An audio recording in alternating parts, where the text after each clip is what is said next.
সিলেবাসটা একটু দেখাই। সিলেবাসটা স্ক্রিনেতে আমরা যেরকম দেখছি আর কি। তো এখানে কি দেখাচ্ছে স্ক্রিনেতে, যে এখানে সাবজেক্টগুলো আমরা একটু দেখে নিই। 1 মিনিট, এটা যতদূর হলো হলো, তারপর সাবজেক্টগুলো দেখে নিচ্ছে। কি কি সাবজেক্ট রয়েছে না, এখানে প্রথম যে সাবজেক্টটা যেটা সবথেকে বেশি মার্কস ক্যারি করছে সেটা হচ্ছে লাইফ সায়েন্স। হলো, লাইফ সায়েন্সের পর বেশ অনেকটা মার্কস ক্যারি করে হচ্ছে ফিজিক্যাল সায়েন্স। নেক্সট হচ্ছে আর একটু কম মার্কস, সেটা হচ্ছে ইংলিশ, ম্যাথ, জেনারেল নলেজ আরো কম, এবং একদম শেষে যেটা রয়েছে সেটা হচ্ছে লজিক্যাল রিজনিং। এই সাবজেক্টগুলো আমাদের এখানে রয়েছে, যেগুলো আমাদের পড়তে হবে অ্যাকচুয়ালি। এই কটা সাবজেক্ট আমাদের পড়তে হবে। তো এই যে সাবজেক্টগুলো রয়েছে সেগুলো কোনটা কেমন লেভেলে জানতে হবে। ঠিক আছে, আমরা একটু লেভেলগুলো জেনে নিই। যেমন এই ক্ষেত্রে লাইফ সায়েন্স এবং ফিজিক্যাল সায়েন্স এই দুটো, ঠিক আছে, এই দুটো সাবজেক্ট হচ্ছে ক্লাস 9 এবং 10 এই ক্লাসের জন্য যা যা সিলেবাসে আছে সেগুলো। ইংলিশটা ক্লাস 11 এবং 12 এর যে ইংলিশ আছে সেই স্ট্যান্ডার্ড। ম্যাথমেটিক্সটা আবার ক্লাস 9 এবং 10 এর জন্য। জেনারেল নলেজ যেটা আর লজিক্যাল রিজনিং যেটা, এটাকে আমরা কোনো ক্লাসের মধ্যে রাখতে পারছি না, কারণ এগুলো আমাদের যে রেগুলার কোর্সের যে ক্লাসগুলো হয় সেই ক্লাসের মধ্যে পড়ছে না, যার জন্য এটাকে আমরা কোনো ক্লাসেতে রাখতে পারবো না। এটা একটু আলাদাভাবে খাটতে হয়। সাধারণত এই জেনারেল নলেজ বা লজিক্যাল রিজনিং এগুলো যারা গভর্নমেন্ট জবের জন্য পড়ে তারা পড়ে, ঠিক আছে, তারা পড়ে। তো এটা আমাদের যে সিলেবাস প্যাটার্ন যেরকম আমরা স্কুলে পড়ি সেই সিলেবাসের মধ্যে এগুলো পড়ছে না, ঠিক আছে। তো তার মানে আমাকে সব থেকে বেশি যেটা জোর দিতে হবে সেটা হলো এখানকার মধ্যে এই 50 নাম্বারটা। কারণ আমার টোটাল 115-র মধ্যে প্রায় হাফের মতো নাম্বার কিন্তু লাইফ সায়েন্স থেকে আসছে। যারা পরে জয়েন করছো তাদেরকে একটু বলছি, স্ক্রিন রোটেশন ফোনের যেটা হয়, সিনেমা দেখার জন্য আমরা যেভাবে ফোনটায় স্ক্রিন রোটেট করি সেভাবে রোটেট করে লেখাগুলো পড়তে, যদি লেখাগুলো ছোট মনে হয় জুম করলে লেখাগুলো পড়া যাবে, ঠিক আছে। আচ্ছা, তাহলে কি বললাম, লাইফ সায়েন্স এখানে সব থেকে বড় একটা ভাইটাল জায়গা। লাইফ সায়েন্সের পর কিন্তু রয়েছে ফিজিক্যাল সায়েন্স, ঠিক আছে, লাইফ সায়েন্সের পর ফিজিক্যাল সায়েন্স। এই দুটোতে আমরা দু রকমের ক্যাটাগরি দেখতে পাবো, ক্যাটাগরি 1, ক্যাটাগরি 2, তাই না? ক্যাটাগরি 1, ক্যাটাগরি 2, একটু জুম করলে ক্যাটাগরি গুলো খুব ভালো করে দেখা যাচ্ছে। প্রথম ক্যাটাগরি মানে ক্যাটাগরি 1 এর ক্ষেত্রে প্রতিটা প্রশ্নে থাকবে 1 নাম্বার, আর দ্বিতীয় ক্যাটাগরির ক্ষেত্রে সেখানে থাকবে প্রতিটা প্রশ্নে 2 নাম্বার। 1 নাম্বার এবং 2 নাম্বার, আলাদা আলাদা ক্যাটাগরিতে আলাদা আলাদা প্রশ্ন থাকবে। ক্লিয়ার? 1 নাম্বারের যে প্রশ্নগুলো তার একটা করে উত্তর হবে, সিঙ্গেল অ্যান্সার। ক্যাটাগরি 1 এর ক্ষেত্রে সিঙ্গেল অ্যান্সার, আর ক্যাটাগরি 2 এর ক্ষেত্রে মাল্টিপল অ্যান্সার।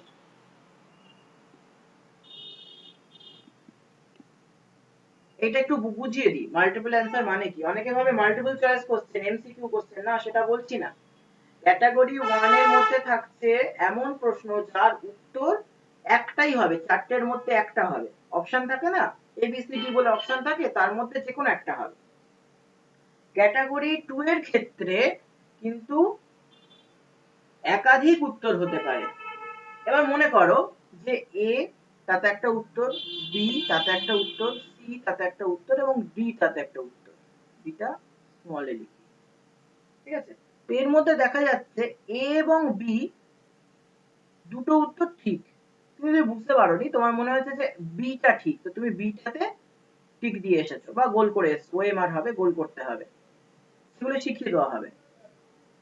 তো তাহলে তুমি 50% মার্কস পাবে। 50% মানে 2 এর 50% মানে 1 পাবে। মানে দুটো ঠিক উত্তরের মধ্যে যে কোনো একটা দাগ দিলেও কিছুটা নাম্বার পাওয়া যাবে। এটা হচ্ছে ক্যাটাগরি 2 এর ক্ষেত্রে বললাম। ক্লিয়ার? ক্যাটাগরি 2 এর ক্ষেত্রে। আচ্ছা, এবারে ক্যাটাগরিটা আমরা বুঝে গেছি, সাবজেক্ট আমরা বুঝে গেছি কি কি সাবজেক্ট আমাদের রয়েছে। লাইফ সায়েন্স রয়েছে, ফিজিক্যাল সায়েন্স রয়েছে, ইংলিশ রয়েছে, ম্যাথ রয়েছে, যে সাবজেক্টগুলো আমরা জানি বা বুঝি। কিন্তু যে সাবজেক্টগুলো আমরা জানি না, বুঝি না, জিকে এবং লজিক্যাল রিজনিং, আমরা কি করব, আমরা এই মাসের যে ক্লাসগুলো শুরু করেছি সেটা এক্ষুনি আমরা শিডিউল করতে পারি এবং অফলাইন ব্যাচটা শুরু এই মুহূর্তে করতে পারি, সেই জন্য আমরা সেপ্টেম্বর থেকে অফলাইন ব্যাচটা শুরু করে দেবো। আপাতত ক্লাসটা পুরোপুরি গুগল মিট এবং ইউটিউবে হবে, যেটা সবার জন্য ফ্রি, প্রত্যেকটা স্টুডেন্টের জন্য ফ্রি, কারণ তারা এটা খুব সহজে অ্যাক্সেস করতে পারবে। ঠিক আছে? তো ইউটিউবে আমাদের যে ক্লাসগুলো হবে, সেই ইউটিউবে ক্লাসগুলোতে লজিক্যাল রিজনিং এবং ম্যাথের কিছু ক্লাস থাকবে। তার সাথে সাথে আমি যেহেতু লাইফ সায়েন্সটা পড়াই, তো আমি লাইফ সায়েন্সের কিছু ক্লাস দেব। ফিজিক্যাল সায়েন্সের ক্লাস এই মাসে হয়তো হবে না, ইংলিশও হয়তো হবে না, এটা আমরা সামনের মাস থেকে শুরু করব। লাইফ সায়েন্সটা খুব ইম্পর্টেন্ট, কারণ 50টা নাম্বার এখানে রয়েছে, সেই জন্য 50টা নাম্বারের জন্য লাইফ সায়েন্সের ক্লাসটা হবে। আর জেনারেল নলেজ এবং লজিক্যাল রিজনিং, এই দুটো একেবারে আনকমন, কেউই প্রায় জানে না, বা জানলেও সেটা খুব একটা জানে না, কারেন্ট অ্যাফেয়ার্স জানে না, যার জন্য এই ক্লাসগুলো আস্তে আস্তে অনলাইনে শুরু হয়ে যাবে। ইউটিউব ভিডিও হতে পারে অথবা গুগল মিটের মাধ্যমেও হতে পারে। ম্যাথের ক্লাস কিছু হবে যেগুলো ইউটিউবেই হবে, যেগুলো এই মুহূর্তে ম্যাথের যিনি স্যার আছেন উনি এই মুহূর্তে গুগল মিটে হয়তো একটা কি দুটো ক্লাস নিতে পারবেন, সেটা লজিক্যাল রিজনিং এর উপর নেবেন এবং জেনারেল নলেজ দেবেন। যদি পারেন তাহলে ফিজিক্যাল সায়েন্সও নিয়ে নেবেন। ফিজিক্যাল সায়েন্সটা আমি এই মুহূর্তে কথা দিতে পারছি না, অন্তত এই মাসটা। অফিসিয়ালি ক্লাস আমরা শুরু করতে চাইছি সেপ্টেম্বর থেকে। আচ্ছা, এবার এই যে সেপ্টেম্বর থেকে আমরা ক্লাস শুরু করব বলছি, আমাদের কিন্তু মেন একটা টার্গেট রাখতে হবে যে কবে পরীক্ষাটা হয় এবং তার মধ্যে সিলেবাসটা শেষ করতে হবে। পরীক্ষার যে ডেটটা, সেই পরীক্ষার ডেটটার অ্যাপ্রক্স ডেট বলছে, এটা সব বছরে যে একই এ সময় হয় এরকম নয়। এক্সাম অন পরীক্ষাটা হয় কোন সময় না, জুন মাসে। ঠিক আছে, জুন মাসে। এবছর কিন্তু অনেক পরে পরীক্ষা হয়েছে। ঠিক আছে, এবছর অনেক পরে পরীক্ষা হয়েছে। যাই হোক, আমরা জুন মাস ধরে এগোবো, যার আগে হওয়া সম্ভব নয়। এইচএসটা যারা এইচএস এবারে দিচ্ছিস, তাদের এইচএস শেষ হচ্ছে মার্চ মাসে ম্যাক্সিমাম। ঠিক আছে, মার্চ মাসে। তারপর হাতে সময় পেয়ে যাবি আরো কিছুটা, তারপর রিল্যাক্স হয়ে আরেকটু পড়াশোনাটাকে সেই সময় একটু বাড়াতে হবে, বুঝতেই পারছিস। তারপর জুন মাসে। কিন্তু এই যে ফর্ম ফিল আপটা হয়, অনলাইন ফর্ম ফিল আপ, কোনো অফলাইনের গল্প নেই, অনলাইন ফর্ম ফিল আপ, সেই অনলাইন ফর্ম ফিল আপটা হবে জানুয়ারিতে। ধরে নে, টেন্টেটিভ ডেট এগুলো, কিন্তু টেন্টেটিভ মানে এক্সাক্ট নয়, কাছাকাছি।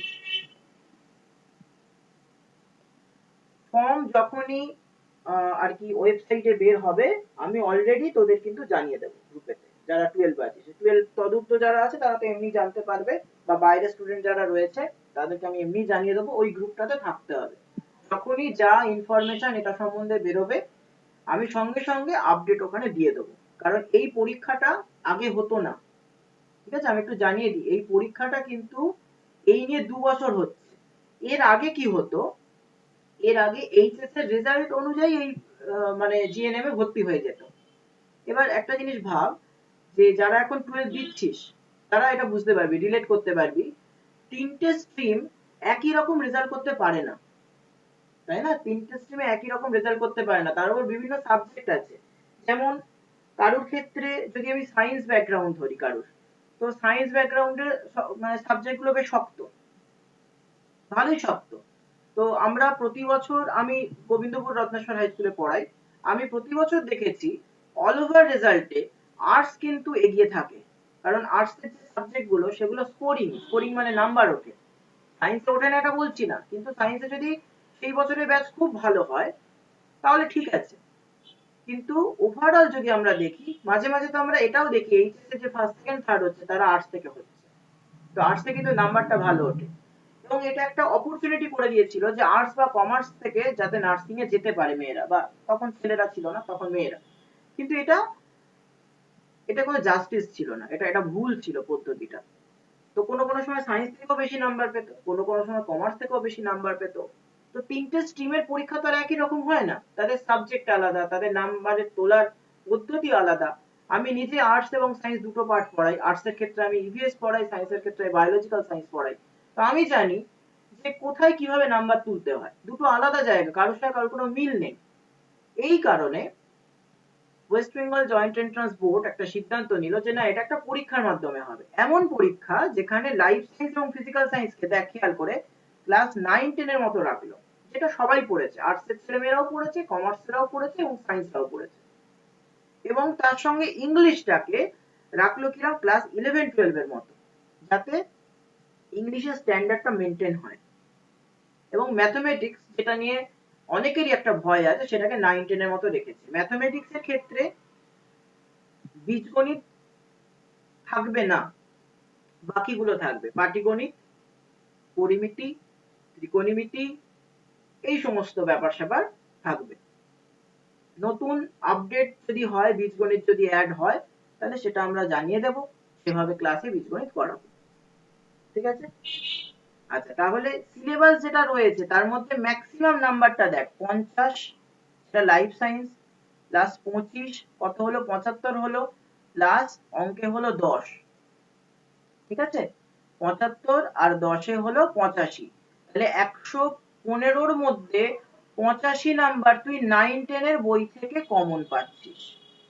ঠিক আছে? 9-10 এর বই থেকে তুই কমন পেয়ে যাচ্ছিস কত, 85 নাম্বার 115 এর মধ্যে। এবারে তুই যদি একটু নিজেকে শার্প করিস, একটু যদি শার্প মানে কি, সুচালো, ওই ক্ষেত্রে সুচালো মানে নিজেকে যদি একটু পড়াশোনা করে একটু ভালো জায়গায় নিয়ে যাস, তাহলে তুই জেনারেল নলেজ এবং লজিক্যাল রিজনিং গুলো করতে পারবি। তাহলে এই দুটো যদি তুই করতে পারিস, জেনারেল নলেজ এবং লজিক্যাল রিজনিং, এই 85টা তোর প্রায় 115 না হোক 110, 10-এর কাছে তোর টার্গেট চলে যাবে। ঠিক আছে? 110-এর কাছে টার্গেট চলে যাবে। আমার খুব ক্লোজ একটি স্টুডেন্ট এবছর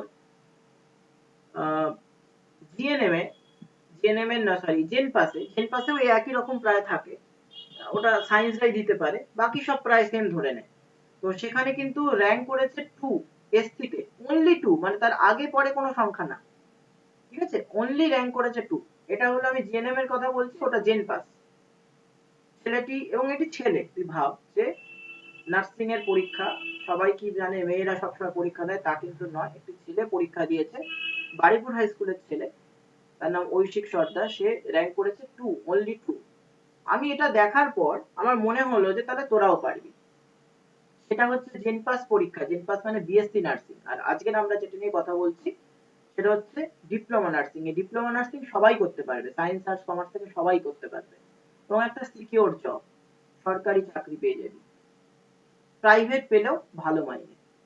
ঠিক আছে? সিকিউর জব, এবং তোকে কোনো পরীক্ষা দিয়ে চাকরি পেতে হবে না, তুই প্যানেলে থাকবি, তুই পাশ করে গেলে, যেমন শুনেছিস হয়তো যে ইঞ্জিনিয়ার যারা, তাদের কোর্স চলাকালীন তাদের ক্যাম্পাসিং হয়, ক্যাম্পাসিং এ পেতে হবে, ক্যাম্পাসিং এ পেলে সে ইঞ্জিনিয়ারিং পাচ্ছে। এখানে ক্যাম্পাসিংও হয় না, তুই অটোমেটিক্যালি চাকরি পাবি। তো খুব সিকিউর জব, সেই কারণেই আমি একটু বারবার জোর দিচ্ছি তোদের এটা পড়ার জন্য, এটার জন্য নিজেকে প্রিপেয়ার কর, নিজেকে সেই জায়গায় নিয়ে যা। ঠিক আছে? সিলেবাস আমি ডিসকাস করে দিলাম, স্ট্র্যাটেজিটা আমি একটু বলছি। যেমন আমি পার্সোনালি লাইফ সায়েন্স এবং লাইফ সায়েন্সের যে জেনারেল নলেজ, এটাই পড়াবো, এর বাইরে আমি কিছু পড়াবো না, কারণ আমার হাতে যে নাম্বারটা রয়েছে 50 নাম্বার, এটা অনেক নাম্বার। আর লাইফ সায়েন্সে কিন্তু তো স্কোরটা তৈরি করবে, র্যাঙ্কটা তৈরি করবে। ঠিক আছে? এর র্যাঙ্ক কিন্তু লাইফ সায়েন্স তৈরি করবে। যদি হেলাফেলা করিস তাহলে প্রাইভেট পাবি, প্রাইভেটে প্রচুর খরচ, 3.5 থেকে 4 লাখ টাকা খরচ, যেটা সবার ফ্যামিলি দিতে পারবে না। যদি একটু পড়াশোনা করিস তাহলে ম্যাক্সিমাম 20,000 টাকা কি 25,000 টাকা কি হয়তো 30,000 টাকার মধ্যে সরকারি যে নার্সিং হোম গুলো আছে সেখান থেকে তোর কোর্স কমপ্লিট হয়ে যাবে। কোথায় 3 লাখ, কোথায় 30,000, আমি ম্যাক্সিমামটাই ধরছি 30,000, আচ্ছা 35,000 ধরছি চল। ঠিক আছে? অনেক কম এর মধ্যে কিন্তু হয়ে যাবে। এখন আবার স্টুডেন্ট ক্রেডিট কার্ডের একটা ফেসিলিটি রয়েছে তোদের। ঠিক আছে? তো সেই রেসপেক্টে আমি পড়াবো, আমি আবারও বলে দিচ্ছি, আমি পড়াবো দুটো পার্ট, একটু হাইলাইট করে দিচ্ছি কি কি পার্ট পড়াবো। দেখ, একটা পার্ট হচ্ছে লাইফ সায়েন্স, দাঁড়া একটু বড় করে নি এটা, একটা পার্ট হচ্ছে লাইফ সায়েন্স, এই পার্টটা পড়াবো, এটা আমার জোন, এটা পড়াবো। জেনারেল নলেজ পড়াবো, কমপ্লিট জেনারেল নলেজ নয়। ঠিক আছে? কমপ্লিট জেনারেল নলেজ নয়, জেনারেল নলেজের মধ্যে লাইফ সায়েন্স পার্টটা, ফিজিক্যাল সায়েন্স পার্টটাও কিন্তু রয়েছে। লাইফ সায়েন্স পার্টটা আমি পড়াবো এখান থেকে। ঠিক আছে, ক্লিয়ার হলো পুরো ব্যাপারটা? এবার তোদের যদি কোনো কোয়ারি থাকে, কোনো প্রশ্ন থাকে, আমাকে ডিরেক্ট বলবি। ঠিক আছে, এই পোর্শন থেকে এবার আমরা একটু একটু ক্লাসে চলে যাব। আজকের একটা ক্লাস ছোট নেবো। মূল ব্যাপারটা বলে দিয়েছি, এবং যে ব্যাপারটা আমি বলে দিয়েছি এই ব্যাপারটা আরেকটা ভিডিওতেও অলরেডি রয়েছে, যে ভিডিওটা তোদের গ্রুপে অলরেডি মানে দেওয়া হয়ে গেছে। তো এটা নিয়ে আমি আর সময় নষ্ট করব না। এবার আমরা মেন হচ্ছে ক্লাসে চলে যাচ্ছি। যদি তোদের কিছু মনে হয়, যে কিছু জানার আছে, বলার আছে, অবশ্যই বলবি।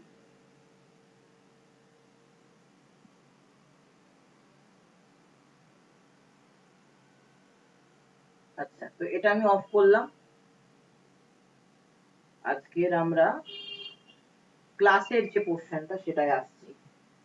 এখানে বেশ কিছু প্রশ্ন আছে, প্রশ্নের উত্তরও দেওয়া আছে। ঠিক আছে, প্রশ্নের উত্তরও দেওয়া আছে। আমরা জাস্ট একটু পড়ে পড়ে যাব, দেখে দেখে যাব যতটা জানি। এখানে সায়েন্সের ওপর কিছু জিকে আছে। অ্যাকচুয়ালি এটা হচ্ছে সায়েন্স জিকে। আজকের আমরা যেটা করছি সেটা হচ্ছে সায়েন্স জিকে। এই পিডিএফটা তোরা পেয়ে যাবি, যে পিডিএফটা আমি এখানে দেখাচ্ছি 5টা পেজ আছে। আজকে ক্লাসের পর পিডিএফটা পেয়ে যাবি, আর রেকর্ডিংটাও আমি আপলোড করে দেবো ইউটিউবে, ওটাও পেয়ে যাবি। দেখ কি কি প্রশ্ন আমরা দেখতে পাচ্ছি, এর মধ্যে কতগুলো জানা। দেখ, ভিটামিন সি, যেটা ক্লাস 9 এর প্রশ্ন। ভিটামিন সি তার অপর নাম কি? Ascorbic acid. ঠিক আছে, ফার্স্ট কোশ্চেন এটা ছিল আমাদের। নেক্সট কি বলেছে? মানবদেহের বৃহত্তম গ্রন্থির নাম কি? এটাও ক্লাস 9 থেকে কোশ্চেন দিয়েছে, লিভার। মানবদেহের যদি বৃহত্তম গ্রন্থি লিভার হয়, তাহলে মানবদেহের বৃহত্তম অর্গান বা অঙ্গের নাম কি? এরম দেয় অনেক সময়। আমরা এখানে কোশ্চেন অ্যান্সার ফরম্যাটে দেখেছি। মানবদেহের সব থেকে বড় অঙ্গের নাম হচ্ছে স্কিন, ত্বক। ঠিক আছে, ত্বক। এবারে আয় 3 নম্বর প্রশ্নে কি বলছে? সিজিএস, এটা একটা পদ্ধতি জানি, সেন্টিমিটার গ্রাম সেকেন্ড, এই পদ্ধতি দিয়ে শক্তির একক কি? শক্তির একক হচ্ছে আর্গ। এগুলো সব কিন্তু জিকের প্রশ্ন। জিকেতে এমনও প্রশ্ন থাকে কারেন্ট অ্যাফেয়ার্স, মানে রিসেন্ট ঘটে যাওয়া কোনো আবিষ্কার, রিসেন্ট ঘটে যাওয়া কোনো সায়েন্সের ওপর পুরস্কার, কোনো সায়েন্টিস্ট সম্বন্ধে কোনো কিছু প্রশ্ন। ঠিক আছে, এরকম থাকে। আচ্ছা, এখানে একটা কথা লেখা আছে, দেখ আরভিসি, এটা আরভিসি হবে না, এটা ভুল লেখা আছে, এটা পিভিসি হবে। পিভিসি পাইপ হয় না, সাদা সাদা পিভিসি পাইপ, পলিভিনাইল ক্লোরাইড, এটা হচ্ছে পিভিসি হবে। তো এটাও হয়ে গেল। মাইক্রোস্কোপ যন্ত্রের আবিষ্কার, দেখ একটু আগেই বলছিলাম যে কিছু বিজ্ঞানীর নাম দিয়ে প্রশ্ন থাকে, এখানে সেটা দিয়েছে। মাইক্রোস্কোপ যন্ত্রের আবিষ্কর্তার নাম কি? লিওয়েন হক হলো। কোন বিজ্ঞানী হিলিয়াম গ্যাস আবিষ্কার করেন? হিলিয়াম গ্যাস হচ্ছে পর্যায় সারণীর সেকেন্ড পজিশনে রয়েছে, প্রথম হাইড্রোজেন, তারপর হিলিয়াম। তো সেই হিলিয়াম এর কথা বলেছে, সেটা কে আবিষ্কার করেন? দেখ আবিষ্কারকের নাম, এটা কিন্তু 9-10 আমরা খুব একটা আবিষ্কারকের নাম সবাই জানতাম না। এবার বলছে মানুষের দেহকোষে কতগুলি ক্রোমোজোম আছে? দেহকোষে কতগুলি ক্রোমোজোম আছে? দেহকোষে ক্রোমোজোমের সংখ্যা হচ্ছে 22 + 1 × 2। এর মধ্যে সবসময় ক্রোমোজোম জোড়া আকারে থাকে। 46টি ক্রোমোজোম, এই কথাটা টেকনিক্যালি বলা ভুল, জোড় কথাটা দিয়ে আমরা বলি। কটা জোড়া থাকে? ঠিক আছে, 22টা থাকে অটোজোম, একটা থাকে সেক্স ক্রোমোজোম বা অ্যালোজোম, সেটা ইনটু 2। তাহলে যদি আমরা টোটালে বলি, তাহলে 44টা অটোজোম আর দুটো হচ্ছে অ্যালোজোম বা সেক্স ক্রোমোজোম। হয়ে গেল। কোশ্চেন অ্যান্সার ফরম্যাটে কিন্তু দেখ খুব সুন্দর করে রয়েছে। বলছে লেবুতে এমন কোন ভিটামিন থাকে যা স্কারভি রোগ প্রতিরোধ করে? লেবুতে ভিটামিন সি থাকে।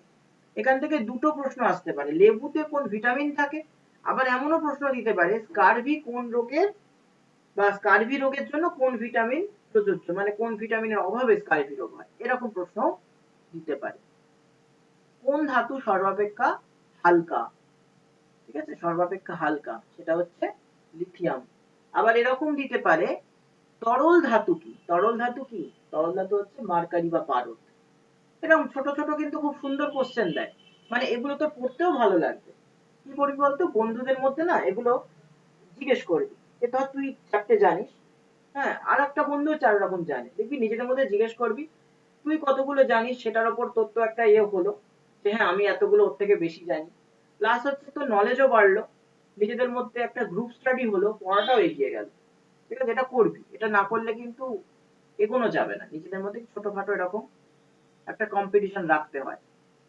আচ্ছা, এরপর কি বলছে, কোন মৌলিক গ্যাস সর্বাপেক্ষা ভারী? মৌলিক গ্যাস বলেছে। তো এখানে আমরা এই যে রেডন বলে যার কথা বলছি না, এটা একটা তেজস্ক্রিয় গ্যাস। তেজস্ক্রিয় মানে যার থেকে আলফা বিটা গামা এই সমস্ত কণাগুলো বের হয়, এটা হচ্ছে সর্বাপেক্ষা ভারী। ডিএনএ বলতে কি বোঝায়?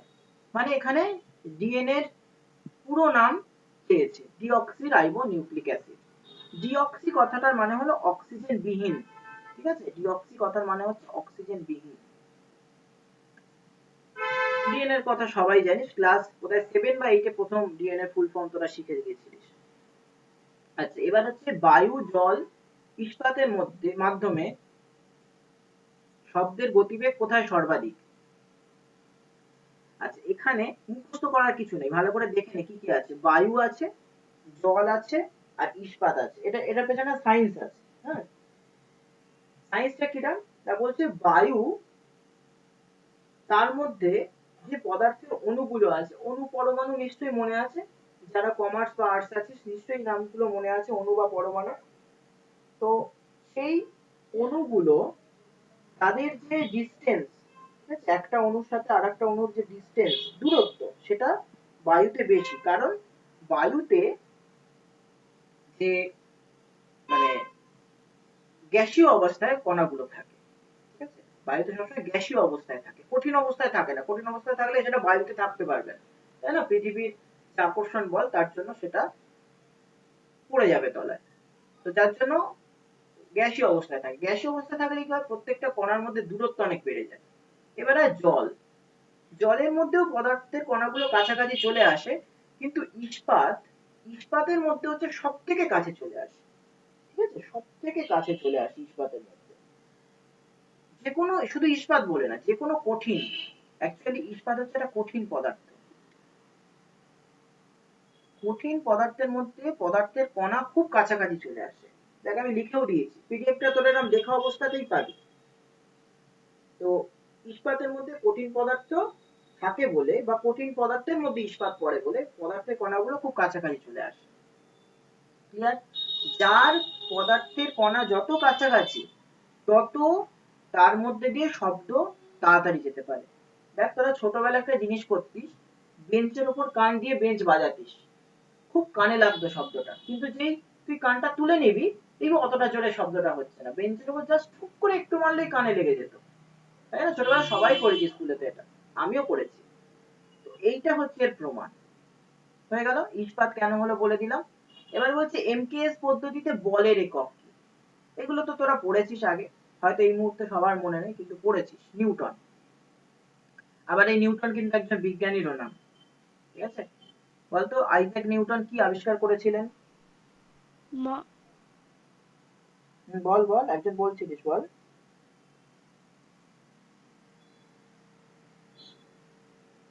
বল বাবা, কি বলছিলিস, বল।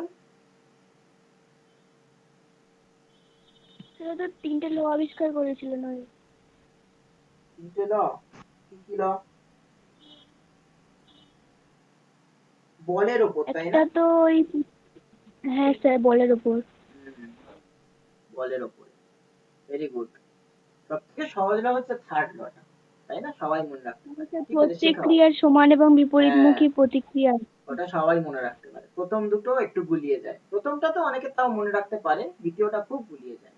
ঠিক আছে, ওগুলো শেখাবো আস্তে আস্তে করে। আজকের আমরা প্রথম ক্লাস করছি, তো আজকে অতটা ডিটেলসে যাবো। আচ্ছা, এরপর হচ্ছে কোন ভেষজ উদ্ভিদ থেকে স্যার আলেকজান্ডার ফ্লেমিং পেনিসিলিন আবিষ্কার করেন? পেনিসিলিন, এখানে একটা কথা আমার একটু বলার আছে। প্রথমত, পেনিসিলিন কোনো উদ্ভিদ নয়। হ্যাঁ, এই যেটা বলেছে, তার বইতে কত কি ভুল থাকে, এটা হচ্ছে ছত্রাক। ঠিক আছে, এটা উদ্ভিদ নয়, পেনিসিলিন হচ্ছে একটা ছত্রাক, ভেষজ উদ্ভিদ একেবারেই নয়। এটা খুব ভুল লিখেছে। উদ্ভিদ নয়, দেখ এখানে পরে ছত্রাক লিখেছে, উদ্ভিদ আর ছত্রাক আলাদা জিনিস। তো তার নাম হচ্ছে পেনিসিলিয়াম নোটেটাম, যার থেকে পেনিসিলিন ওষুধ তৈরি হয় আর কি। আচ্ছা, এবারে বলছে পরম শূন্য উষ্ণতা কত? ঠিক আছে, পরম শূন্য উষ্ণতা 273 ডিগ্রি উষ্ণতা বলে কিছু হয় না, এটা কেলভিন হবে। ঠিক আছে, এটা একটু ভুল দিয়েছে, 273 ডিগ্রি কেলভিন এটা দেয়নি, এটাকে আমরা পরম শূন্য উষ্ণতা বলছি আর কি। মানুষের চোখে কিরকম লেন্স থাকে? উত্তল লেন্স থাকে। ক্লাস 10 এর জীবন বিজ্ঞানের প্রশ্ন এটা। আচ্ছা, জলীয় বাষ্পে জলের বাষ্পীভবনে লিনতাপের মান কত? লিনতাপ মানে হলো, এটা তো অনেক বড় জিনিস, ছোট্ট করে বলছি, ধর একটা কলসিতে তুই জল রেখেছিস, তো সেই কলসির ভিতরে জলটা ঠান্ডা হয় কি করে? তাপ ত্যাগ করে, সেটাকে আমরা লিনতাপ বলছি মনে কর। তো সেটা কত? জলকে বাষ্পীভূত হতে গেলে 540 ক্যালোরি প্রতি গ্রাম জল থেকে এই তাপ লিনতাপের মানে আর কি বেরোতে হবে, তবে সেটা বাষ্পীভূত হবে। মানুষের দেহে দীর্ঘতম হাড় কোনটা? দীর্ঘতম হাড় হচ্ছে উরুর হাড়, কথাটা ঠিক না, এর নাম হচ্ছে ফিমার। আর ছোট হাড়ের নাম কি রে? ছোট হাড়ের নাম স্টেপিস। ঠিক আছে, ছোট হাড়ের নাম স্টেপিস। স্যাকারিন, দেখবি যারা যারা সুগারের পেশেন্ট, ঠিক আছে, যাদের সুগার হয় তারা চিনি খেতে পারে না। সুগার কথাটা ঠিক নয়, আমরা বলি সুগারের পেশেন্ট, এটা ঠিক নয়। অ্যাকচুয়ালি হচ্ছে ডায়াবেটিস হয়েছে তাদের, রোগটার নাম ডায়াবেটিস। তো তারা চিনি খেতে পারে না, অথচ তাদের মিষ্টি খেতে ইচ্ছে হয়। একদম টেস্ট ছাড়া তো খাওয়া যায় না, সেজন্য ইচ্ছে হয়, মধুমেহ। তার জন্য মধুমেহ, মধুমেহ বা দু রকম ডায়াবেটিস আছে, মধুমেহ আছে আর একটা কি আছে বল? দুটো রোগ আছে। আর স্যার ডায়াবেটিস মেলিটাস না কি একটা বলে? হ্যাঁ, আর একটা বাংলা হচ্ছে বহুমূত্র, একটা ডায়াবেটিস ইনসিপিটাস, একটা ডায়াবেটিস মেলিটাস, ঠিকই বলেছিস। তো সেখানে স্যাকারিন তারা খায়। তো স্যাকারিন কোথা থেকে পাওয়া যায়? দেখ, স্যাকারিন পাওয়া যায় আলকাতরা থেকে। ঠিক আছে, এখন এটা প্রচুর দাম, ওষুধের দোকানে পাওয়া যায়, মুদিখানার দোকানে পাওয়া যায়, প্রচুর দাম স্যাকারিনের। পাওয়া যাচ্ছে কোথা থেকে? আলকাতরা থেকে। ঠিক আছে, আলকাতরা থেকে টলুইন বলে একটা জিনিস তৈরি হয়, সেটাই হচ্ছে স্যাকারিনের উৎস। ভাব। আচ্ছা, ভিটামিন সি এর স্কারভি রোগ, এটা আগে আমরা পড়েছি, আমরা পড়ছি না।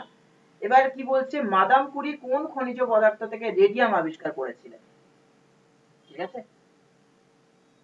মনে রাখ, পিচ ব্লেন্ড বলে রয়েছে, তো সেটা থেকে ইনি আর কি ইউরেনিয়াম আবিষ্কার করেছিলেন, পিচ ব্লেন্ড। আচ্ছা, এরপর একটা মেশিনের নাম দিয়েছে, কি মেশিনের নাম দিয়েছে? বলছে হাইড্রোমিটার যন্ত্র কোন কাজে ব্যবহার হয়? তরল পদার্থের আপেক্ষিক গুরুত্ব সেইটা মাপার জন্য বা নির্ণয় করার জন্য ব্যবহার হয়। ঠিক আছে, তরল পদার্থের আপেক্ষিক গুরুত্ব। পূর্ণবয়স্ক মানুষের দেহে স্বাভাবিক উষ্ণতা কত থাকে? আচ্ছা, এটা সেলসিয়াস স্কেলে দিয়েছে। ঠিক আছে, সেলসিয়াস স্কেল মানে সি দিয়ে যে স্কেলটা হয় সেইটাই দিয়েছে। ফারেনহাইটে হচ্ছে 98.4। ঠিক আছে, 98.4, 98.3 নয় কিন্তু, সেটা রেডিও মির্চি হয়ে যাবে। এটা ফারেনহাইট। এবার দেখ, এইটা না বার করাটা পদ্ধতি আছে, তো এটা ঠিক বার করলাম কি ভুল বার করলাম তোরা করে দেখতে পারিস বাড়িতে। C/5 equal to F minus 32/9। নিশ্চয়ই তোদেরও মনে আছে এই সূত্রটা। সি এর জায়গায় 37 বসিয়ে দিবি, বসিয়ে এফ এর মান বার করবি, ব্যাস হয়ে যাবে। মানে 37/5 ইকুয়াল টু F মাইনাস 32/9। এই অঙ্কটা যদি করে ফেলতে পারিস, তাহলে আমি ঠিক বলেছি কি ভুল বলেছি সেটা তোরা নিজেরাই বুঝে যাবি। ঠিক আছে, তো এটা নিজেরা করে দেখতে পারিস বাড়িতে, খুব সহজ অঙ্ক এটা। ক্যালকুলেটর ইউজ না করে করবি, কারণ পরীক্ষায় আমরা ক্যালকুলেটর পাবো না, এটা মনে রাখবি, কোনো ডিজিটাল গ্যাজেট আমাদের পরীক্ষাতে অ্যালাউ নেই। আচ্ছা, প্রতি মিনিটে সুস্থ পূর্ণবয়স্ক মানুষের গড় হৃদস্পন্দন কত? এটা খুব ভালো প্রশ্ন। এটা পালস বিট চেয়েছে। দেখবি ডাক্তারখানায় গেলে ডাক্তার প্রথমেই হচ্ছে কিছুটা হাত ধরে বসে থাকে, দেখবি হাতের যে রিস্ট যেখানে আমরা ঘড়ি পরি সেই জায়গাটা ধরে বসে থাকে, সেটাই হচ্ছে এইটা। ঠিক আছে, সেটাই হচ্ছে এটা, প্রতি মিনিটে সুস্থ পূর্ণবয়স্ক মানুষের গড় মানে হৃদস্পন্দনের গতি হচ্ছে 72 প্রতি মিনিটে, কিন্তু কথাটা মনে রাখ, প্রতি মিনিটে।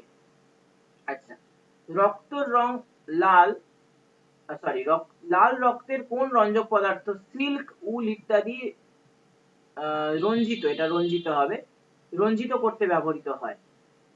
ইওসিন, রক্তের মধ্যে ইওসিন বলে একটা কেমিক্যাল থাকে, এটা আমাদের বায়োলজি ল্যাবরেটরিতেও খুব ইউজ হয় ইওসিন। তো এটা থাকে বলে রক্ত থেকে আবার অন্যান্য রঞ্জক পদার্থ তৈরি হয়, অনেকে জানতিস না হয়তো। আচ্ছা, রক্তে কোন ধাতু থাকে? আয়রন থাকে, যাকে আমরা এফি বলি। ঠিক আছে, Fe2+ বলা উচিত, Fe2+ লিখে দিই, Fe2+। তেজস্ক্রিয়তার একক হচ্ছে কিউরি। নেক্সট বলেছে কোন গ্যাস বর্ণহীন অথচ বিষাক্ত? বর্ণহীন গ্যাস মানে কোনো কালার নেই অথচ বিষাক্ত, সেটা হচ্ছে সায়ানোজেন। খুব বিষাক্ত গ্যাস এটা। এটা বিভিন্ন খনিতে আমরা হিলিয়ামের সঙ্গে সঙ্গেও সায়ানোজেন পেয়ে থাকি। নেক্সট বলছে কোন ধাতুর উপর আলো পড়লে এই ধাতুর রোধ কমে যায়? রোধ মানে কি? রোধ মানে হচ্ছে রেজিস্ট্যান্স। রেজিস্ট্যান্স, মানে সেই ধাতুর মধ্যে পরিবাহিতা ক্ষমতা, তড়িৎ পরিবাহিতা ক্ষমতা, সেটাকে আমরা রোধ বলি। তো সেই ধাতুর নাম হচ্ছে সেলেনিয়াম। এগুলো সব জিকে বলছি, কিন্তু এগুলো খুব রেয়ার, মানে বই পড়েও চট করে পাবি না, এরা আমার কি প্রশ্ন এগুলো। মানব দেহে রক্ত সঞ্চালন তন্ত্র আবিষ্কার করেন কে? William Harvey. মুখস্থ করতে হবে নামগুলো। কোন বিজ্ঞানী সর্বপ্রথম হীরক প্রস্তুত করেন? আচ্ছা, হীরক প্রস্তুত ব্যাপারটা কি? আমরা যে হীরাগুলো দেখি সেগুলো খুব সুন্দর শেপ, ডায়মন্ড শেপ বলা হয় না, ডায়মন্ড একটা নির্দিষ্ট শেপ, তলার দিকটা সুচালো, ওপর দিকটা একটু ভোঁতা। হিরে কিন্তু এরকম ভাবে মাটির তলায় থাকে না, তাকে কেটে এই শেপে আনতে হয়। তাহলে হীরের মানে এটা আনে কেন, এটাও একটা ব্যাপার। হিরে তো যেমন পাওয়া যাচ্ছিল তেমনই রাখতে পারতো, এরম শেপ করে কেন? প্রথম কারণ হলো এরম শেপ করলে সেটা দেখতে সুন্দর হয়।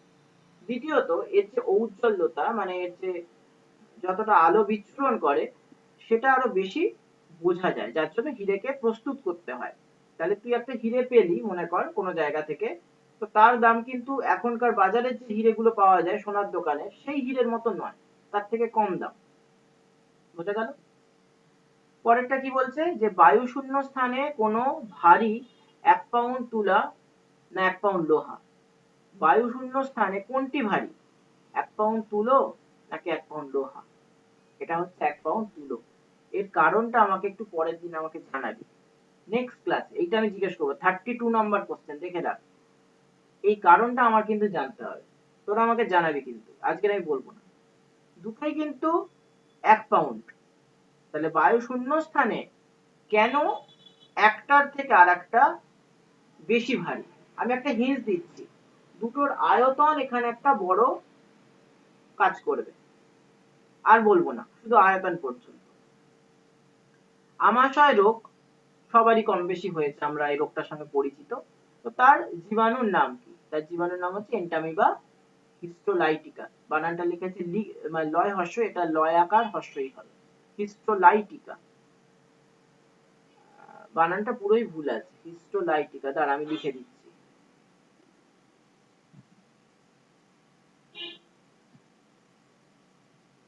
হিস্টোলাইটিকা। আচ্ছা, 34 কোশ্চেনটা দেখ, ভাইরাস ঘটিত রোগ কোনগুলো? তো এখানে আমরা কোশ্চেন আনসার ফরম্যাটে পাচ্ছি, পরীক্ষায় কিন্তু কোশ্চেন আনসার ফরম্যাটে পাবো না। ঠিক আছে, এইটা একটু মনে রাখ, পরীক্ষায় আমরা কোশ্চেন আনসার ফরম্যাটে পাবো না, ওখানে অপশন পাবো। আজকে জাস্ট ফার্স্ট ক্লাসের জন্য আমি এভাবে পড়িয়ে দিচ্ছি। কি বলেছে, ভাইরাস ঘটিত রোগ কোনটা কোনটা হতে পারে? বসন্ত হতে পারে, হাম হতে পারে, ডেঙ্গু হতে পারে, পোলিও হতে পারে, ইত্যাদি বলেছে, মানে আরো হয়। আর একটা খুব কমন যেটা প্রশ্নের অপশনে থাকে সেটা হচ্ছে এইডস, কোভিড হতে পারে, তাই না? কোভিড তো এখন খুব প্রচলিত রোগ একটা। তো এইগুলো আর কি হবে। 35 কি বলছে, কোন গ্যাসটা অ্যাসিড ধর্মী? দেখ, অনেকে জানতিস না গ্যাস আবার অ্যাসিড ধর্মী হয়, carbon die oxide gas. X রশ্মি ক্যাথোড রশ্মির মধ্যে কার ভেদন ক্ষমতা বেশি? এক্স রশ্মির ভেদন ক্ষমতা বেশি, কারণ সেই কারণেই এক্স রশ্মি দিয়ে আমাদের হাড় ভেঙেছে কিনা সেটা দেখা যায়। ঠিক আছে, এক্স রশ্মি হবে এটা। 37 সোডিয়াম ক্লোরাইড গাঢ় সালফিউরিক অ্যাসিড সহযোগে উত্তপ্ত করলে কোন গ্যাস উৎপন্ন হয়? কি কি গ্যাস বলেছে দেখ, এই কি কি জিনিস বলেছে, সোডিয়াম ক্লোরাইড মানে NaCl, সেটার সঙ্গে কনসেন্ট্রেট বা গাঢ় H2SO4, এই দুটোকে যদি উত্তপ্ত করা হয় তাহলে কোন গ্যাস তৈরি হবে? তৈরি হবে hydrogen chloride gas. Hydrogen chloride মানে কি? HCl। দেখ দেওয়া হয়েছিল H2SO4, তৈরি হচ্ছে HCl। দুটোই কিন্তু অ্যাসিড, অথচ কি অদ্ভুত রকম একটা রিয়াকশন হচ্ছে। এগুলো বইতে ছট করে খুঁজে পাবি না, এরা খুব বেছে বেছে কোশ্চেন গুলো বার করে। আণুবীক্ষণিক সজীব বস্তুকে কি বলে? মাইক্রো অর্গানিজম বা অণুজীব বা জীবাণু। এখানে জীবাণু বলেছে, অণুজীবও বলা যেতে পারে। এবার 39-এ চলে আয়। সাম লাইন বা ট্রেন লাইনে তড়িৎ প্রবাহের তার বেশ মোটা হয় কেন? কারণ বলেছে মোটা তারে রোধ কম হয়, আর রোধ কম হলে প্রবাহ মাত্রা বেড়ে যায়, সেই জন্য এইটা দেওয়া হয়। ঠিক আছে, প্রবাহ মাত্রাটা যাতে বাড়ে, প্রবাহ মাত্রাকে আমরা অ্যাম্পিয়ার বলি। ফিউজ তারে রোধ লাইনে তারের চেয়ে বেশি না কম? ফিউজ তার কেন থাকে? দেখ যদি তোর লোড বেড়ে যায় দেখবি ফিউজ কেটে যায়, বাড়িতে যে ফিউজ থাকে। এখন তো ফিউজ খুব একটা ইউজ হয় না, এখন সে এমসিএল ইউজ হয়, এটা সুইচের মতো জিনিস, সুইচটা অফ হয়ে যায়। তো এই একই ফিউজ তারের কনসেপ্টেই ওটা তৈরি করা হয়। ফিউজ তারে যদি রোধ বেশি হয় তাহলে কারেন্ট যেতে পারবে না, তারটা গরম হয়ে যাবে, তারটা কেটে যাবে, তুই ওই তারটা পাল্টাতে পারবি। কিন্তু ভাব তোর পুরো বাড়ির ওয়্যারিংটা যদি গরম হয়ে যেত, সমস্যা হতো না? পুরো বাড়ির ওয়্যারিংটা পুড়ে যেত, তার সঙ্গে তোর বাড়িতে যত ইলেকট্রিক্যাল জিনিস আছে সব নষ্ট হয়ে যেত, তাহলে সেটা খারাপ হতো। সেজন্য ফিউজ তারে রোধটাকে বাড়িয়ে দেওয়া হয়, যার জন্য ওই ফিউজ তারটা কেটে গেলে তুই আবার লাগাতে পারিস। খুব বুদ্ধি স্যার করে এটা করা হয়েছে। সবকিছু ফিউজের উপর দিয়ে চলে যায় ওই জন্য। ফিউজের উপর দিয়ে, হ্যাঁ, ফিউজটা নষ্ট হয়ে যায়, সবকিছু বাঁচিয়ে দেয় ও। আচ্ছা 41-এ দেখ, একই উপাদানের সমদৈর্ঘ্য একটি সরু ও একটি মোটা তারের মধ্যে একই মাত্রা তড়িৎ চালনা করা হলে কোন তারটি বেশি উত্তপ্ত হবে? দেখ কি বলেছে, একটা সরু তার আর একটা মোটা তার, ঠিক আছে, এরকম দুটো তার নেওয়া হয়েছে। এই দুটো উপাদান একই, মানে ধর দুটোই তামা দিয়ে তৈরি, কি দুটোই রূপো দিয়ে তৈরি, কি সোনা দিয়ে তৈরি, কি লোহা দিয়ে তৈরি, একই উপাদান, কিন্তু কোন তারটা উত্তপ্ত হবে? বলছে সরু তার উত্তপ্ত হবে। কারণ এই দুটোকে তুই পাইপ হিসেবে ধর বোঝার সুবিধের জন্য। সরু পাইপ দিয়ে জল যেতে অসুবিধা হবে, বাধা পাবে, মোটা পাইপে বাধা কম পাবে, তার রোধের ব্যাপার। ঠিক আছে, এটা রোধের ব্যাপার, তো সেই জন্য সরু তার বেশি উত্তপ্ত হবে। সহজ, কিন্তু একটু যদি বুদ্ধিটা খাটাস জিনিসটা সহজ। কোন প্রকার ব্যাকটেরিয়া দ্বারা লঘু ইথিলিন অ্যালকোহলের সন্ধান প্রক্রিয়ায় ভিনেগার উৎপন্ন হবে? এটা ব্যাকটেরিয়ার নাম মুখস্থ করতে হবে, অ্যাসিটোব্যাক্টর অ্যাসিটি, এটা মুখস্থ করতে হবে, এটা কিছু করার নেই। আচ্ছা, এবারে আমরা পরের প্রশ্নে আসি।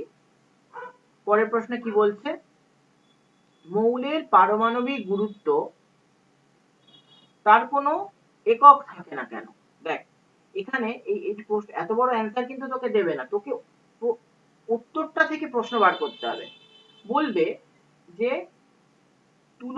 তুলনামূলক সংখ্যা আছে এমন একটা উদাহরণ দাও যার কোনো একক হয় না। দেখ তলা থেকে ওপরের প্রশ্নটা এলো, প্রশ্নটা তাহলে কি হবে? প্রশ্নটা বলবে তুলনামূলক সংখ্যা আছে তাই তার কোনো একক হয় না, নিম্নলিখিত কোনটি? দিল পরমাণু ক্রমাঙ্ক, পারমাণবিক গুরুত্ব, পারমাণবিক ভর, পারমাণবিক যোজ্যতা, এরকম দিয়ে দিল, তখন তোকে বুঝে নিতে হবে পারমাণবিক গুরুত্ব। দেখ উত্তর থেকে প্রশ্ন বার করা যায়। ঠিক আছে, 44 আবদ্ধ স্থানে স্বল্প পরিমাণ গ্যাসে অবস্থিতিজনিত নিম্নচাপ মাপবার যন্ত্র কোনটি? মুখস্থ জিনিস, বুঝতে পারলি এটা? ঠিক আছে, ম্যানোমিটার হবে। প্রিজমের ভেতর, প্রিজম তোরা নিশ্চয়ই দেখেছিস, পিরামিডের মতো দেখতে হয়, কাঁচের হয়। তো প্রিজমের ভেতর দিয়ে সাদা আলো গেলে যে প্রণালীতে তা বিভিন্ন রঙের আলোক রশ্মিতে বিভক্ত হয় তাকে কি বলে? আলোকে বিচ্ছুরণ। সাদা আলো যাবে, আর একদিক দিয়ে দেখবি ভিবজিওর কালার, বেনিয়া সহ কলা, সাতটা রং দেখতে পাবি, সেটার কথাই এখানে বলেছে। আর কি বলছে দেখ 46-এর প্রশ্ন, অক্সিজেনের উপস্থিতিতে জীবনচক্র সম্পূর্ণ করতে পারে যে সব ব্যাকটেরিয়া তাদেরকে কি বলে? তাদেরকে এখানে জিজ্ঞাসা চিহ্ন দিয়েছে, এটা জিজ্ঞাসা চিহ্ন হবে না, তাদেরকে অ্যানাক্রোবস বলে, ঠিক আছে, অ্যানাক্রোবস। ধমনী রক্তের রং কেমন?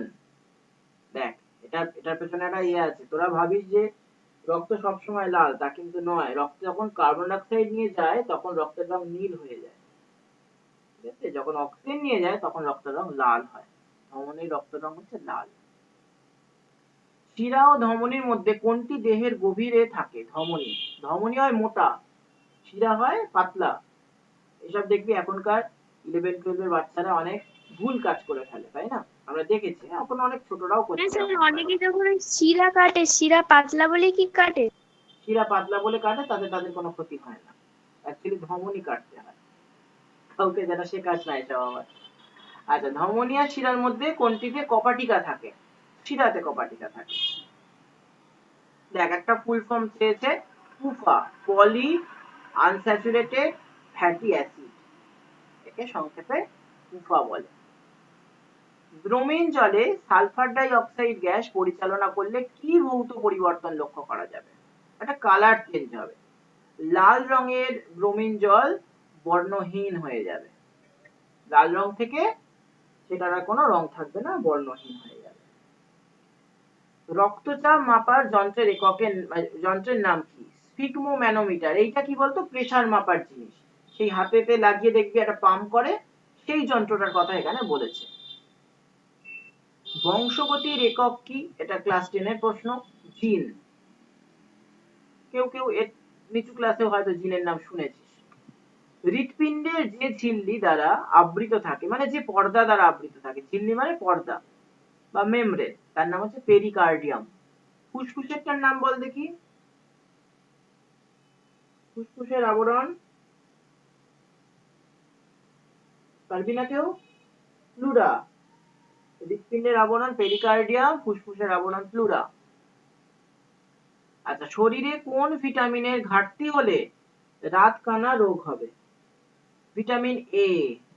রাতকানা অথবা জেরপ্থ্যালমিয়া বলেও আরেকটা রোগ হয়। এটা 9 এর প্রশ্ন। দেখ, একদম মানে সহজ প্রশ্ন, কিন্তু খুব একটা শক্ত নয়।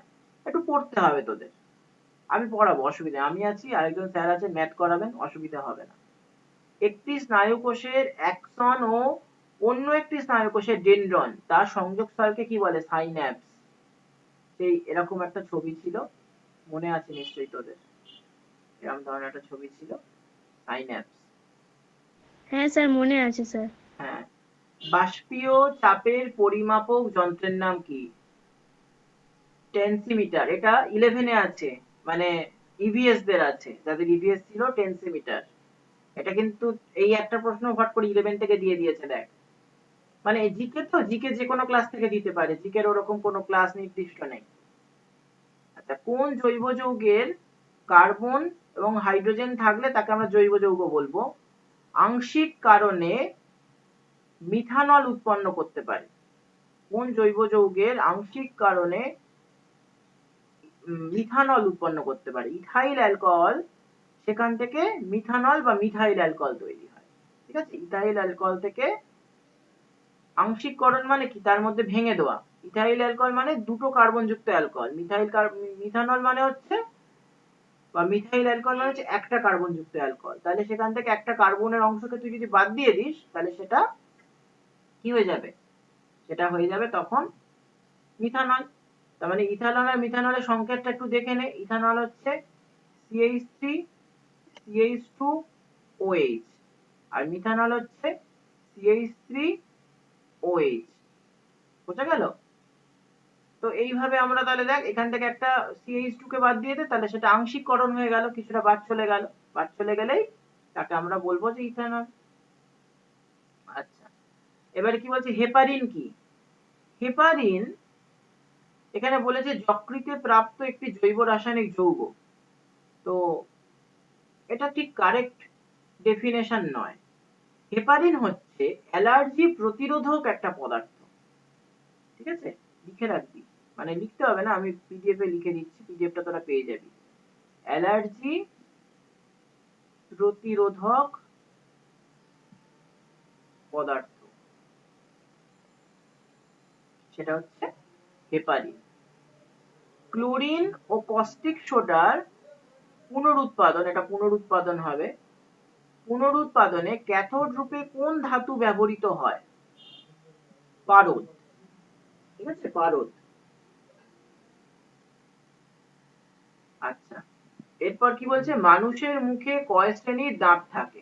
4 শ্রেণী। এগুলোর নাম তোরা জানিস, বল। Incisor, canine, premolar, molar. এটার নাম তোরা ক্লাস জানিস। নাইনে হয়েছে। 9 এ ছিল, হ্যাঁ 9 এ ছিল। যারা সায়েন্স নিয়ে পড়ছে তাদের আবার 11 এও আছে, এইটা একই জিনিস। একটা পুরো কথা দিয়েছে দেখ, এফআরসিএস। ঠিক আছে, আমরা বলি না এফআরসিএস লন্ডন থেকে পাশ করে এসছে, বলি তো এফআরসিএস ডাক্তার, সেই এফআরসিএস এর পুরো কথা, fellow of the royal college of surgeons. ঠিক আছে, এইভাবে তাহলে আমাদের কিছু ফুল ফর্ম, শর্ট ফর্ম এগুলো পড়তে হবে। আচ্ছা, প্রশ্ন কিন্তু এখন অনেকগুলো আছে এর মধ্যে, আমরা পুরোটাই শেষ করবো আজকে ক্লাসে। এবার কি বলছে, কোন মৌলের পরমাণুতে নিউট্রন একেবারেই নেই? ঠিক আছে, নিউট্রন একেবারেই নেই, সেটা হচ্ছে হাইড্রোজেন পরমাণু। এই কারণটা আমাকে পরের দিন বলবি। হাইড্রোজেন পরমাণুর মধ্যে একটা ইলেকট্রন থাকে, এটা হিন্স দিলাম। ঠিক আছে, একটা ইলেকট্রন থাকে, এটা হচ্ছে হিন্স। ইলেকট্রন নেগেটিভ চার্জ যুক্ত হয়, তাহলে নিউক্লিয়াসে একটা পজিটিভ চার্জ যুক্ত জিনিস থাকবে। এটা আমি পরের দিন এটা কিন্তু জানতে চাই। 63 পরের দিনের ক্লাসে আমায় বলতে হবে যে তাহলে ওর মানে হাইড্রোজেনের যে নিউক্লিয়াস থাকে সেখানে কি থাকবে? নিউট্রন তো থাকবে না, তাহলে কি থাকবে? আচ্ছা, এটা টেস্টোস্টেরন, এই বুঝতেই পারছিস বানানটা ভুল করেছে, টেস্টোস করে দিয়েছে, এটা টেস্টোস্টেরন হবে। টেস্টোস্টেরন নামক হরমোনের কাজ কি? দুটো কাজ, এক হচ্ছে শুক্রাণু উৎপাদনে সাহায্য করা, এটাই প্রাইমারি কাজ, একদম ঠিক বলেছে, প্রাইমারি কাজ এটা শুক্রাণু উৎপাদনে সাহায্য করা। তার সাথে সাথে আরেকটা কাজ হয়, পুরুষ দেহে যে গোঁফদাড়ি তৈরি হয় না, বা পুরুষ সুলভ যে আচরণ, মাস্কিউলার বডি, সেগুলোও এখানে অ্যাড হবে। যেটা আমি জাস্ট লাস্ট বলে লিখে দিলাম। তাহলে আগের কাজটা তো আছেই, এই কাজটা আছে, তার সঙ্গে আরো বেশ কিছু কাজ হবে, তবে এটাই হচ্ছে প্রাইমারি কাজ, শুক্রাণু উৎপাদনে সাহায্য করাটাই হচ্ছে প্রাইমারি কাজ। আমাদের হাতে কোন কোন মাংসপেশি ব্যবহৃত হয়? বাইসেপ এবং ট্রাইসেপ, সবাই জানে এই নামটা। এছাড়া আরো কিছু পেশি আছে, সেগুলোর নাম আমরা পরে জানবো। আপাতত এই দুটো খুব কমন পেশি, সেগুলো জানলাম। সবচেয়ে ছোট কোষ যা খালি চোখে দেখা যায় না, তার মাপ কত? আমরা সেন্টিমিটার, মিলিমিটার, ইঞ্চি, ফুট এইসব মাপ জানি, যেগুলো খালি চোখে দেখা যায়। কিন্তু তার থেকে ছোট হলে আমরা অন্য কিছু একক ব্যবহার করি, যেমন ব্যবহার করি মাইক্রন, তেমনি আবার অ্যাংস্ট্রম। ঠিক আছে, এটাও একটা মাপ। তো বা মাইক্রোমিটার, আর একটা হয় মাইক্রোমিটার।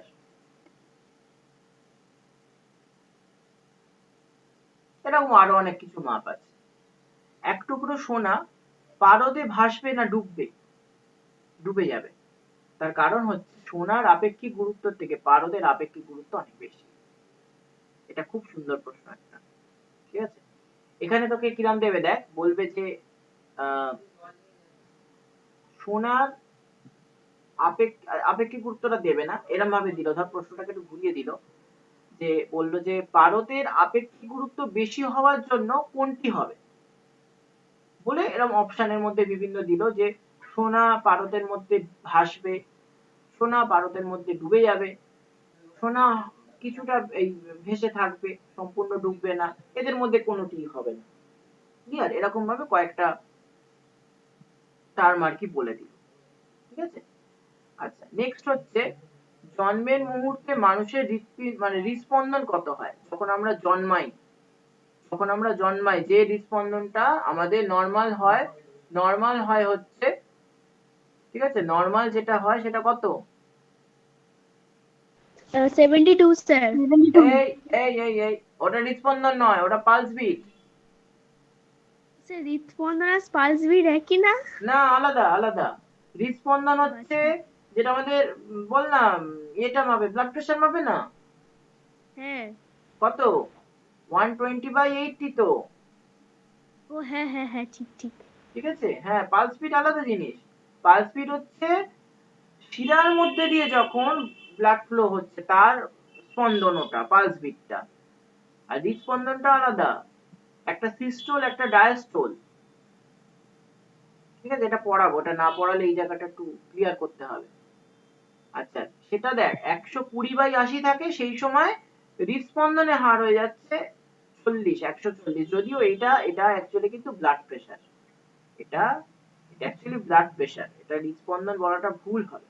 এটা ব্লাড প্রেশার, সিস্টোল আর ডায়াস্টোল। কিন্তু সেটাকে একটা গড়ে এখানে আমরা হৃদস্পন্দন বলছি। Sir Okay? বলছি নর্মালি 80 থাকে, আর হ্যাঁ যখন বেড়ে যায় তখন ওই 120 হ্যাঁ, টুড়ি হয়ে যায়। দুটো। না না না না না না না, এই জায়গাটা একটু ক্লিয়ার করে দেখ। সিস্টোল মানে হলো আমাদের হৃৎপিণ্ডের মধ্যে দুটো চেম্বার আছে, নিশ্চয়ই জানিস, একটা অলিন্দ একটা নিলয়। তাই তো, একটা অলিন্দ একটা নিলয়। তো যখন কোনো একটা চেম্বার সে রক্ত বার করে দেয় তখন একটা প্রেসার ক্রিয়েট করে, তাকে আমরা বলছি সিস্টোল। প্রেসার করে রক্ত বার করে দিচ্ছে। আর একটা চেম্বার তখন সেই সময় রক্ত নেয়, তখন যে বলের দ্বারা রক্ত নেয় তাকে বলছে ডায়াস্টল। তাহলে রক্ত পূর্ণ হওয়া ডায়াস্টল, আর রক্ত বের করে দেওয়াকে বলা হচ্ছে সিস্টোল। সিস্টোল এবং ডায়াস্টল এই দুটো কন্টিনিউ ঘটে। ঠিক আছে, এই দুটো কন্টিনিউ ঘটে। তাহলে এই যে 120 যেটা রয়েছে, এটা হলো নিলয়ের, এটা হলো অলিন্দের সিস্টোল। আর 80 যেটা রয়েছে এটা হচ্ছে নিলয়ের ডায়াস্টোল। তাহলে একজন রক্ত বের করে দিল তার প্রেসার, আর একজন রক্ত গ্রহণ করলো তার প্রেসার। ঠিক আছে, এটা হচ্ছে সিস্টোল আর ডায়াস্টোল। হৃদস্পন্দন যদি বলিস তাহলে খানিকটা পালস বিটের মতো হয়ে যায়, কিন্তু সেটা শিরার মধ্যে দিয়ে যায় পালস বিটটা। ঠিক আছে, এটা ব্লাড প্রেসার, ওটা পালস বিট, আর এটা হৃদস্পন্দন। খুব কাছাকাছি ব্যাপারগুলো রয়েছে, আমি এটা পড়াবো, ক্লিয়ার করে দেবো। হৃদস্পন্দনকে আমরা 72 বার বলতে পারবো না, সেটা পালস বিট। পালস বিট শিরার মধ্যে দিয়ে যাচ্ছে। হলো। আচ্ছা, মানব দেহে রক্ত চলাচলের গতিবেগ কত? প্রতি ঘন্টায় 7 মাইল বেগে রক্ত যাচ্ছে। ঠিক আছে, বিরাট ব্যাপার। প্রতি ঘন্টায় 7 মাইল বেগে যাচ্ছে।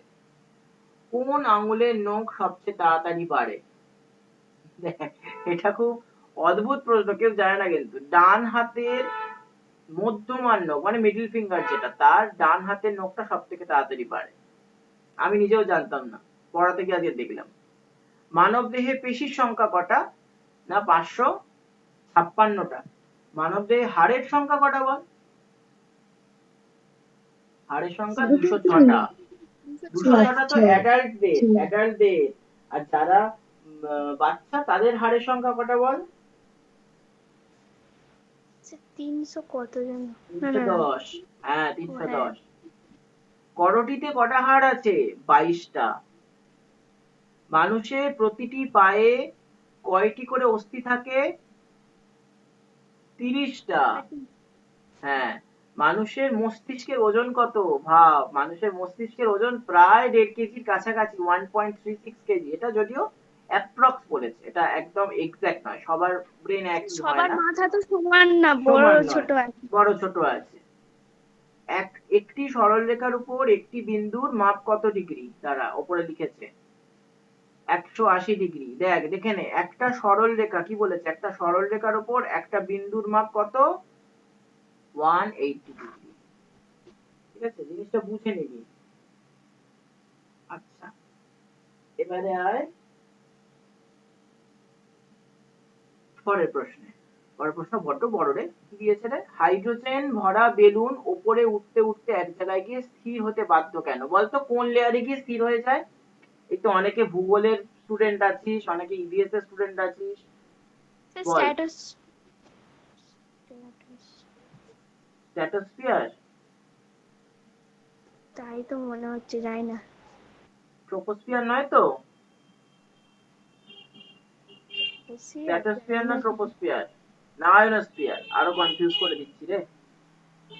বল সুরভি, বল। ট্রপোস্ফিয়ার তো হবে না, কারণ ট্রপোস্ফিয়ারে তো বেলুন মানে আমরা যেখানে আছি সেটাই তো মেইনলি ট্রপোস্ফিয়ার বলা হয়। হ্যাঁ, তাহলে তাহলে কি হবে? তারপরেটা হবে স্ট্র্যাটোস্ফিয়ারটা হতে পারে। আচ্ছা আচ্ছা, স্ট্র্যাটোস্ফিয়ার না মেসোস্ফিয়ার? স্যার বড্ড কনফিউজ। হ্যাঁ, স্ট্র্যাটোস্ফিয়ার না মেসোস্ফিয়ার? স্ট্র্যাটোস্ফিয়ার মনে হয়, জানি স্ট্র্যাটোস্ফিয়ার না। হবে, ঠিক। আচ্ছা, তো কি বলছে যে হাইড্রোজেন ভরা বেলুন ওপরে উঠতে উঠতে এক জায়গায় গিয়ে স্থির হতে বাধ্য কেন? বলছে যে একটা সময় মানে যখন একটা নির্দিষ্ট উচ্চতায় পৌঁছে যায়, তখন সেই হাইড্রোজেন ভর্তি বেলুনটা যতটা বায়ু অপসারিত করে, সেটা বায়ুর ওজনের সঙ্গে হাইড্রোজেনের যে মাধ্যাকর্ষণ শক্তি সেটা সমান হয়ে যায়। সাধারণত কি হয়, যখন পৃথিবী পৃষ্ঠে থাকে তখন হাইড্রোজেন মানে ভর্তি বেলুন আর বায়ু ভর্তি বেলুনের মধ্যে দুটো ডিফারেন্স আছে। সেটা কি, যতটা হাইড্রোজেন রয়েছে ততটা পরিমাণ যদি বায়ু দেওয়া হয় তাহলে বেলুনটার ওজন বেড়ে যাবে। বোঝা গেল? হাইড্রোজেন বায়ুটাকে অপসারিত করেছে, মানে বায়ুটাকে রিপ্লেস করেছে, সেই জায়গায় হাইড্রোজেন ঢুকিয়ে দেওয়া হয়েছে। তো হাইড্রোজেন ওই আয়তনে তার যত ওজন হবে, হাইড্রোজেনের বদলে যদি আমরা বায়ু ভরি তাহলে ওজন আরো বেশি হবে। কিন্তু হাইড্রোজেনে ভর্তি বেলুনটা যদি পৃথিবী পৃষ্ঠ থেকে উপরে চলে যায় তখন মাধ্যাকর্ষণ বলটাও একসময় কমে যাবে, তাই তো? মাধ্যাকর্ষণ বলটাও কমতে থাকবে, যত উপরে উঠবে তত মাধ্যাকর্ষণ বলটা কমে যাচ্ছে, পৃথিবী ছেড়ে তো দূরে চলে যাচ্ছে, পৃথিবী যত কাছে আসবে তত তার বল বেশি। ওই জন্য উল্কা পৃথিবী পৃষ্ঠের কাছে এসে সেটা আগুন জ্বলে ওঠে, তাই না? যখন উল্কাপাত হয়, তো উপরে উঠতে উঠতে এমন একটা সময় আসবে যখন হাইড্রোজেনের ওপর পৃথিবীর আকর্ষণ বল কমতে কমতে কমতে কমতে এমন একটা লিমিটে আসবে যখন অপসারিত বায়ুর ওজনের সঙ্গে সমান হয়ে যাবে, তখনই এটা আর যেতে পারবে না। ঠিক যেভাবে পৃথিবী পৃষ্ঠে বায়ু ভর্তি বেলুনটা তলায় থেকে যায়, ওই তলে গিয়ে ওটা পৃথিবী পৃষ্ঠের সমান হয়ে যাবে, তখন আর ওর ওপরে যেতে পারবে না। দারুণ প্রশ্ন দিয়েছে, এটা খুব সুন্দর প্রশ্ন দিয়েছে। আচ্ছা, এটা আবার একটু ইতিহাস ভেজা প্রশ্ন। দেখ, বলছে 1 গিগা সমান সমান কত বছর? 100 কোটি বছর। ছেড়ে দে, এতগুলো বছর সম্বন্ধে আমরা আইডিয়া করতে পারবো না। একটা দারুণ মানে গিগা ইনফরমেশনের টিগা প্রশ্ন। গুলো তো এই কম্পিউটারের কোয়েশ্চেন, এই হ্যাঁ, গিগা সেটা গিগা জিবি। বাইট না, সেটার পর বাইট থাকবে, টেরাবাইট, গিগাবাইট। হ্যাঁ, জিবি বলা হয় গিগাবাইট, এখানে বাইট লেখা নেই কিন্তু। কোন পদার্থ আগুনে পড়ে না? এটা আমাদের কেমিস্ট্রি ল্যাবরেটরিতে খুব ইউজ করা হয়, ঠিক আছে? আমাদের স্কুলে কেমিস্ট্রি স্যার যারা আছেন, বা যারা যে স্কুলে পড়ি, সেখানে সবাই যে আমার স্কুলে পড়িস এমন তো নয়, অন্য স্কুলেরও কেউ আছিস হয়তো। তো কেমিস্ট্রি ল্যাবরেটরিতে অ্যাসবেস্টাস বলে একটা জিনিস পাওয়া যায়, আহ, যেটা থেকে একটা রোগও হয়। অ্যাসবেস্টাস কারখানায় যারা কাজ করে তাদের অ্যাসবেস্টোসিস বলে একটা রোগ হয়। হ্যাঁ, তো সেই অ্যাসবেস্টাস হচ্ছে আগুনে পড়ে না। দারুণ একটা ব্যাপার এটা। স্যার, অ্যাসবেস্টার যে আমাদের ওই চালে টালে দেয়, ওই একই একই জিনিস কি জিনিস, ওইটাই? একই জিনিস। হ্যাঁ, ওই মানে অ্যাসবেস্টাসের সঙ্গে সিমেন্ট মিশিয়ে দেওয়া হয় যার জন্য শক্ত হয় অনেকটা। আচ্ছা, পারমাণবিক বোমা তৈরি করতে কি মৌল ব্যবহার হয়? যে কোনো মৌল, যে কোনো মৌল বলবো না, যে মৌলর মধ্যে মানে নিউক্লিয় সংযোজন বা নিউক্লিয় বিয়োজন হয়। ইউরেনিয়াম, প্লুটোনিয়াম, এরকম আরো অনেক সিরিজ আছে। একটা সিরিজ আছে, দেখবি পর্যায় সারণীতে একটা সিরিজ আছে, সেখানে দুটোর নাম বলেছে, আরো আছে। জাতীয় পুষ্টি দিবস উপলক্ষে কোন দিন পালন করা হয়? এরকম অনেক দিবস আছে, আমাদের জানতে হবে। এটা একটা বলেছে 1লা সেপ্টেম্বর আসছে, এই খুব শীঘ্রই আসছে, এই মাসটা শেষ হলেই আসবে। নিউরনের ক্ষুদ্র ও শাখাযুক্ত প্রবর্ধককে কি বলে? ডেনড্রন বলে। ফুসফুসের চারদিকে যে আবরণ থাকে তাকে একটু আগেই এটা তোদের জিজ্ঞেস করছিলাম, প্লুরা বলে। আচ্ছা, করোটিক স্নায়ু কত জোড়া? 12 জোড়া। কেউ 12 জোড়ার নাম বলতে পারবি? 12 জোড়া করোটিক স্নায়ুর নাম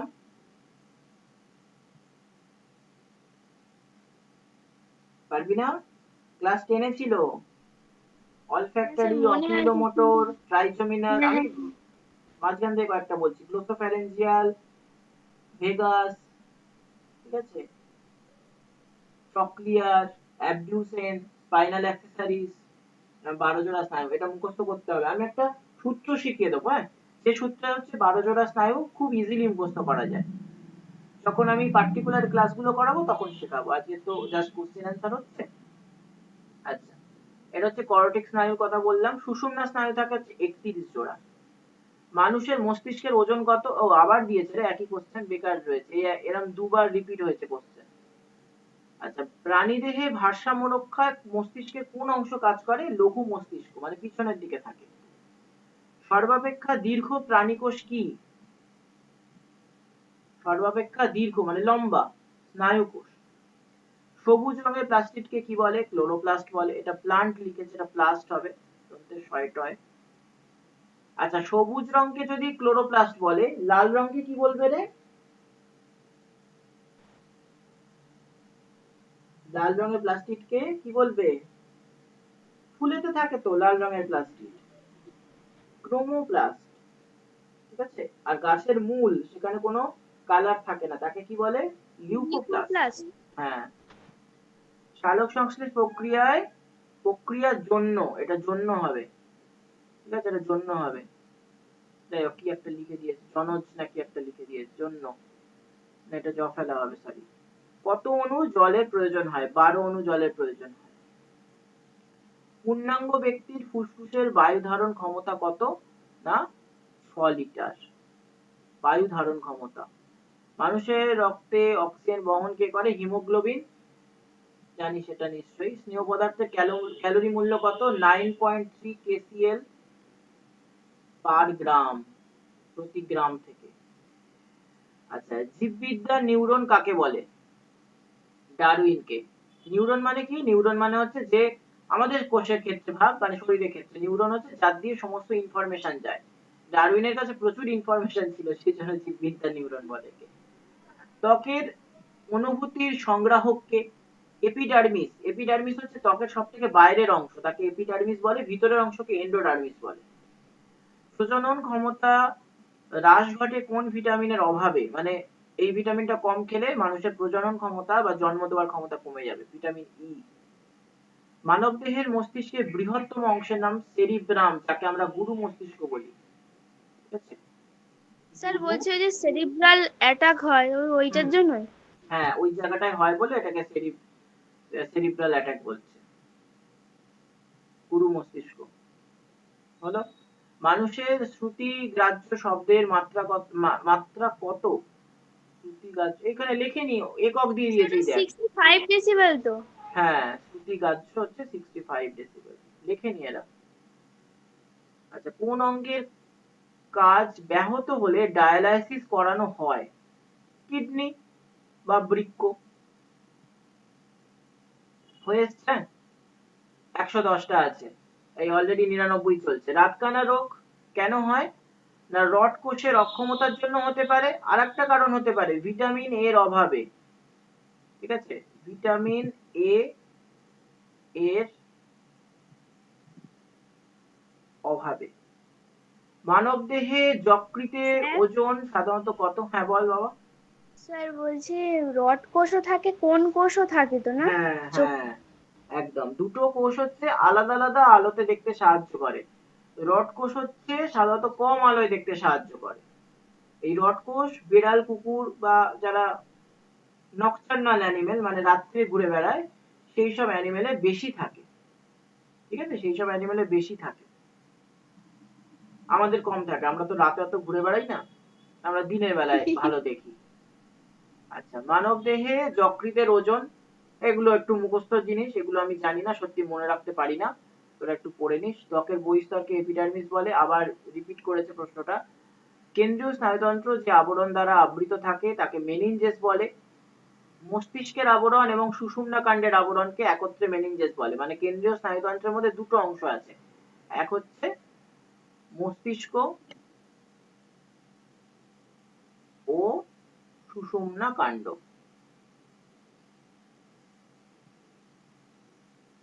ময়দন্তের নয় আকার, দাঁড়া, বানানটা ঠিক এ হলো না।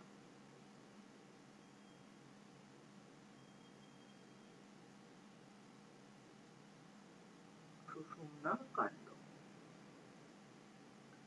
মেনিনজেস। আচ্ছা, পরেরটা কি বলছে? বার্ড ফ্লু ভাইরাসের নাম কি? H5N1, ওয়ানটা লেখেনি, এন বলে লিখে দিয়েছে।